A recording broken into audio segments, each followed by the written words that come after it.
காக்கும் கரை விநாயகருக்கு சரணம், பூண்டி மகானுக்கு அரோகரா. திருக்கோளூர் பெண் பிள்ளை ரகசியம் என்கின்ற அற்புதமான வைணவ இலக்கியத்தில் நாம் மீண்டும் ஒன்றிணைவோம். ஸ்ரீமத் ராமானுஜருடைய குருவருளாலும் எம்பெருமான் நாராயணமூர்த்தியினுடைய திருவருளாலும். அழைத்து வர சென்றேனோ அக்ரூரரை போலே என்று ஆரம்பித்து ஒவ்வொரு அடியாக கிருஷ்ண அன்பர்களை பற்றி சொல்லிக்கொண்டே வருகின்றார். கிருஷ்ணருக்கு எத்தனை பேர் எத்தனை விதமாக கைங்கரியங்கள் செய்தார்கள், எப்படி பக்தி செலுத்தினார்கள், எப்படி கிருஷ்ணன் மீது அன்பு வைத்திருந்தார்கள் என்பதை பற்றி சொல்லிக்கொண்டே வருகின்றால். ராமாயணத்திலிருந்தும் மகாபாரதத்திலிருந்தும் ஸ்ரீமத் பகவத்கீதையிலிருந்தும் மேற்கோள்களை காட்டிக்கொண்டே வருகின்றால் அற்புதமாக. அப்பொழுது இந்த வார்த்தையையும் சொல்கின்றாள். நாம முன் அத்தியாயத்திலே பார்த்தோம், பிஞ்சாய் பழுத்தேனோ ஆண்டாளை போலே என்று.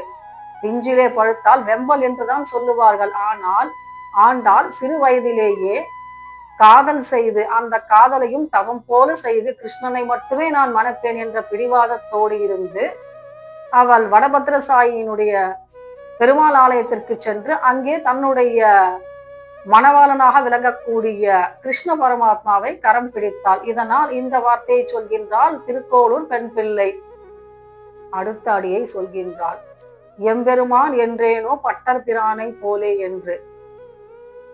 ஏன்னா இப்ப அடுத்தடுத்து வரப்போறது ஆழ்வார்களுடைய வைபவம். முதலிலே ஆரம்பித்து விட்டால் பாருங்கள், ஆண்டாளை சொல்லி 12 ஆழ்வார்களிலே ஒரே ஒரு பெண் பிள்ளை கோதை நாச்சியார். அவளுடைய வரலாற்றை சொல்கின்றாள். முன் அத்தியாயத்திலே பார்த்தோம். இப்பொழுது அடுத்த வார்த்தையை சொல்கின்றாள், எம்பெருமான் என்றேனோ பட்டர் பிரானை போலே என்று. பட்டர் பிரான் யார், அவருக்கு எப்படி இந்த பெயர் வந்தது? ஏன்னா இது இயற்பெயர் கிடையாது, பட்டமாக வழங்கிய பெயர். யாரால் எதற்காக இந்த பட்டம் வழங்கப்பட்டது? யார் இந்த பட்டர் பிரான்? விஷ்ணு சித்தர் பாண்டிய நாட்டிலே ஸ்ரீவில்லிபுத்தூரிலே அவதரித்த அடியவர். வடபத்ரசாய கோவிலுக்கு அவர் புஷ்ப கைங்கரியம் செய்து கொண்டிருந்தார். அதுதான் அவருடைய நியமமான தொண்டு. ஒவ்வொரு நாளும் நந்தவனத்திலே திருத்துழாய் நறுமணமிக்க மலர்களை கோர்த்து எடுத்துக்கொண்டு பெருமாளுக்கு சாற்றுவார். இது அவருடைய நித்திய கைங்கரியமாக அமைந்தது. இவர் எப்படி பட்டர் பிரான் என்ற பட்டத்தை பெற்றார்? ஏன்னா இவருக்கு இயற்பெயர் விஷ்ணு சித்தர் என்பது மட்டுமே. இந்த பாண்டிய நாட்டிலே பகவானுடைய அவதாரம் எதிலே ஆரம்பிக்கின்றது? மற்ற அவதாரம் அல்லவா? இந்த மீனை தங்களுடைய கொடியில் கொண்டு ஆண்டு கொண்டிருக்கின்றார்கள் பாண்டிய நாட்டு மன்னர்கள். அதிலே வல்லபதேவ பாண்டியன் என்று ஒருவன். அவன் என்ன பண்ணுவான்னா, அவனுடைய நாட்டிலே நிர்வாகம் எப்படி நடக்கின்றது, மக்கள் எல்லோரும் எப்படி இருக்கின்றார்கள், அவனுடைய மனோநிலை என்ன என்பதை பற்றி தெரிந்து கொள்வதற்காக மாறுவேடமிட்டு கொண்டு இரவிலே நகர்வலம் வருவானாம். அப்படி ஒரு நாள் அவன் என்ன பண்றான், மாறுவேடம் செய்து கொண்டு ஒரு வீட்டின் திண்ணையிலே வந்து அமருகின்றானாம். அப்பொழுது காசியிலிருந்து ஒருவர் கஷேத்ராடனம் போய் கொண்டிருக்கிறார். அங்கிருந்து அவர் இங்கு வந்திருக்கின்றார். அவரிடம் அணுகி கேட்கின்றானாம் வல்லபதேவ பாண்டியன், ஐயா, தாங்கள் எவ்வளவோ ஸ்தல யாத்திரை செய்திருக்கின்றீர்கள், எனக்கும் ஏதாவது ஒரு நல்ல அறிவுரையை சொல்லக்கூடாதா, ஒரு உபதேசத்தை சொல்லக்கூடாதா என்று கேட்கும் பொழுது அந்த பெரியவர் சொல்கின்றாராம், ஐயா, இரவுக்கு வேண்டியதை பகலிலும், மழை காலத்திற்கு வேண்டியதை கோடை காலத்திலும், முதுமைக்கு வேண்டியதை இளமையிலும் சம்பாதித்துக் கொள்ள வேண்டும் என்று. இந்த 3 வரைக்கும் புரிஞ்சு போயிடுச்சு வல்லபதேவ பாண்டியனுக்கான. அடுத்த அடிய சொல்றாரு பாருங்க, மறுமைக்கு வேண்டியதை இம்மையிலேயே சம்பாதித்துக் கொள்ள வேண்டுமா? இது ஒண்ணுதான் இவருக்கு கொஞ்சம் சந்தேகமா போயிடுச்சு. இம்மைனா என்ன, மறுமைனா என்ன, அது எப்படி நாம மறுமைக்கு வேண்டியதை இம்மையில எப்படி சம்பாதித்துக் கொள்ள முடியும், அதற்கான வழிமுறை என்ன, அதை சொல்பவர் யார், இதெல்லாம் இவனுக்கு சந்தேகமா போயிடுச்சு. இப்போ அவன் அரண்மனைக்கு திரும்புறான். தன்னுடைய அரண்மனையிலே அமைச்சர்களை கூப்பிட்டு கேட்கின்றானாம், இதற்கு என்ன பதில் என்று கேட்கும் பொழுது யாருக்கும் சரியான விளக்கத்தையோ அர்த்தத்தையோ சொல்ல தெரியவில்லை. அதுவும் அந்த ராஜா ஏற்றுக்கொள்ளும்படியான, அவர் மனது சமாதானம் அடையும்படியான அற்புதமான விளக்கத்தை கொடுக்க முடியவில்லை. அப்போ இந்த வல்லபதேவ பாண்டியன் ஒரு முரசு அறிவிக்கின்றான். என்னன்னா, என்னுடைய இந்த சந்தேகம் இப்படி, என்னன்னா, மோட்சம்னு சொல்றோம் இல்லையா, இதற்கான ஒரு தெய்வம் இருக்க வேண்டும் அல்லவா? ஏன்னா கல்விக்கென்று ஒரு தெய்வம் சரஸ்வதியை கும்பிடுகின்றோம், வணங்குகின்றோம், நான் படிப்பில் சிறந்தவனாக விளங்க வேண்டும் என்று. துர்க்கையை ஆராதனை செய்கின்றோம். நான் வீரமாக இருக்க வேண்டும், போரிலே வெல்ல வேண்டும் என்று. மகாலட்சுமி தாயாரை வேண்டுகின்றோம், எனக்கு நிறைய செல்வத்தை கொடு, நிறைய வளமான வாழ்க்கை கொடு என்று கேட்கின்றோம். ஆனா இன்னொன்னே கவனிக்கணும், ஒரு பொருள் திருடு போயிடுச்சு, அது நமக்கு திரும்ப கிடைக்கணும்னா கார்த்தகிரியார்ஜுன மந்திரம் சொல்லுவார்கள் சில பேர். இப்படி ஒவ்வொன்றுக்கும் ஒவ்வொரு தெய்வம் இருக்கின்றது அல்லவா? அப்போ மோட்சத்திற்குரிய தெய்வம் யார்? அவனுடைய பெயர் என்ன? அவனை அடைவதற்கு என்ன செய்ய வேண்டும்? இத்தனை சந்தேகங்கள் இவனுக்கு. இவர் என்ன பண்றாரு, தன்னுடைய அரண்மனை வாயிலிலே ஒரு கம்பத்திலே என்ன பண்றாரு, பொற்கிழியை கட்டி தொங்க விட்டு விடுகின்றார். யார் மிகச்சரியான ஆதாரங்களோடு எனக்கு சான்றுகளோடு விளக்கத்தை கொடுக்கின்றீர்களோ அவருக்கு இந்த பொற்கிழி அளிக்கப்படும் என்று முரசு அறிவித்து விட்டார்கள். இந்த செய்தியும் தெரிந்து விட்டது விஷ்ணு சித்தருக்கு. ஆனா இவருக்கு வேதமெல்லாம் தெரியாது. இவருக்கு தெரிந்தது நாராயணனுக்கு அற்புதமாக மலர் மாலைகளை நாம் தொடுத்து கொண்டு போயிட்டு பூமாலை சாட்டுவது, இது ஒன்றுதான் அவருக்கு தெரிந்த கைங்கரியம். இதை மட்டும் செய்து கொண்டிருந்தார். ஆனா வல்லபதேவ பாண்டியன் பார்க்கிறான், யார் என்ன விளக்கம் சொன்னாலும் இவனுக்கு ஏற்புடையதாக இல்லை, மனது சமாதானம் அடையவில்லை.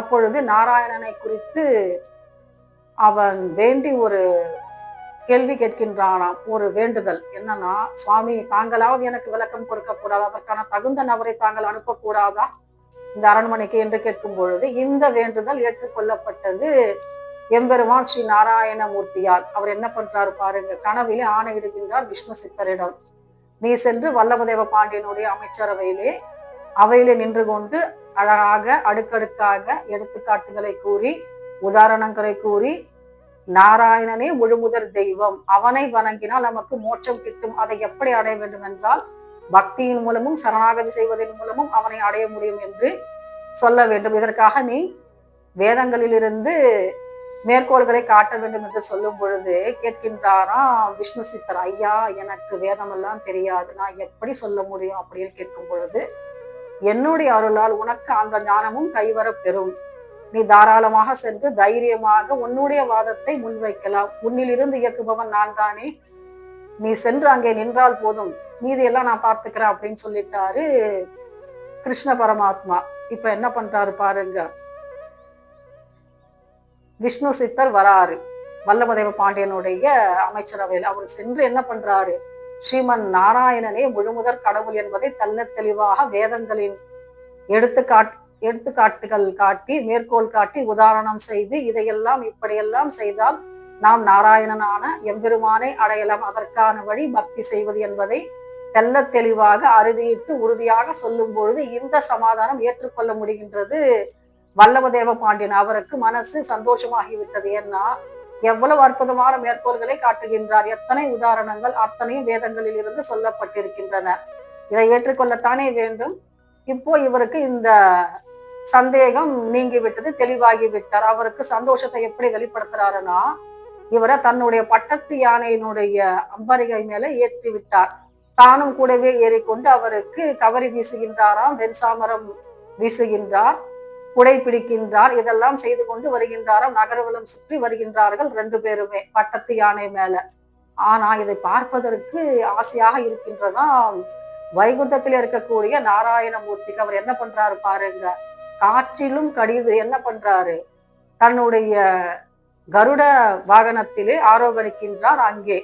அப்பொழுது ஏன் அப்படி வராருன்னாக்கா, தன்னுடைய பிள்ளை எத்தனை அருமையாக அரசு சன்மானங்களை வாங்கி இருக்கின்றது, எத்தனை அதற்கு வெகுமதி கிடைத்திருக்கின்றது, எத்தனை மரியாதை, அதை பார்ப்பதற்கு நமக்கு கொடுத்து வைத்திருக்க வேண்டும் அல்லவா, இதற்காக வர்றாராம்.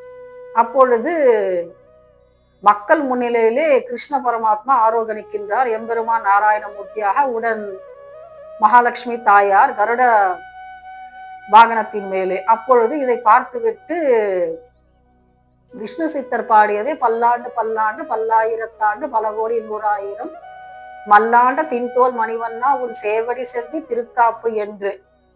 இவருடைய இயற்பெயர் விஷ்ணு சித்தர். பட்டர்பிரான் என்பது பாண்டிய மன்னன் வழங்கிய அற்புதமான பட்டம். ஏன்னா என்னுடைய சந்தேகத்தை தீர்த்து வைத்து விட்டார் அல்லவா, அதனால் அந்த பொற்கிழி தானாகவே அருந்து இந்த விஷ்ணு சித்தருடைய கையிலே விழுந்ததாம். அந்த பொற்கிழிக்கே ஆசை வந்து விட்டது போலும். அற்புதமான வேதங்களில் இருந்து இவ மேற்கோள்களை காட்டி எம்பெருமான் நாராயணமூர்த்தி முழுமுதற் தெய்வம் என்பதை தெள்ள தெளிவாக விளக்கினார் அல்லவா. அதற்காக இப்பொழுது இந்த பெரியாழ்வார் என்று பெயரை நாம் சொல்ல வேண்டும். ஏன்னா இது வரைக்கும் நம்ம விஷ்ணு சித்தர்னு பேசிக்கிட்டோம், பட்டர் பிரான்னு சொன்னாரு பாண்டிய மன்னர். ஆனா இப்ப என்னன்னு பேரு பாருங்க, பெரியாழ்வாராம். ஏன்னா இவரு சிவன் நாராயணமூர்த்திக்கு பல்லாண்டு பாடி விட்டார் அல்லவா. அதனால் இவருக்கு இப்பொழுது பெரியாழ்வார் என்ற பட்ட பெயர் வந்து விட்டது எம்பெருமான் ஸ்ரீ நாராயணமூர்த்தியினுடைய வாக்கினாலே. இப்படி சொல்கின்றாலாம் திருக்கோளூர் பெண் பிள்ளை. என்னன்னா, எம்பெருமான் என்றேனோ பட்டர் பிரானை போலே எவ்வளவு அற்புதமாக, எவ்வளவு லாபகமாக, எத்தனை ஞானமாக சொல்கின்றாள் பாருங்கள். உலகத்துக்கே ஆச்சாரியர் குரு ஸ்ரீமத் ராமானுஜர். அவரிடம் தன்னுடைய வாதத்தை அருமையாக ஒவ்வொரு கிருஷ்ண பக்தர்களுடைய கதையை சொல்லிக்கொண்டே வருகின்றார். அடுத்தது அவள் எந்த ஆழ்வாரை பற்றி சொல்ல இருக்கின்றார், இதை நாம் அடுத்த அத்தியாயத்திலே பார்க்கலாம். ஏன்னா இதுவரைக்கும் நாம் 2 ஆழ்வார்களை பார்த்து விட்டோம். முதலிலே ஆண்டாளை பற்றி பார்த்து விட்டோம். அடுத்தது அவரை வளர்த்த தந்தை விஷ்ணு சித்தர் பெரியாழ்வார், இவரை பற்றிய அற்புதமான கதையையும் சொல்லிவிட்டால் திருக்கோளூர் பெண் பிள்ளை. அடுத்த அடி என்ன சொல்ல போகின்றாள் என்பது நமக்கு தெரியாது. மீண்டும் சந்திப்போம் அடுத்த அத்தியாயத்திலே, பதிவிலே. அதுவரை நாம் ஸ்ரீமத் ராமானுஜருடைய திருவடிகளும் எம்பெருமான் ஸ்ரீ நாராயணமூர்த்தியினுடைய திருவடிகளையும் வணங்கிக் கொண்டிருப்போமாக. மீண்டும் சந்திப்போம் அடுத்த பதிவிலே. காக்கும் கரை விநாயகருக்கு சரணம், பூண்டி மகானுக்கு அரோகரா.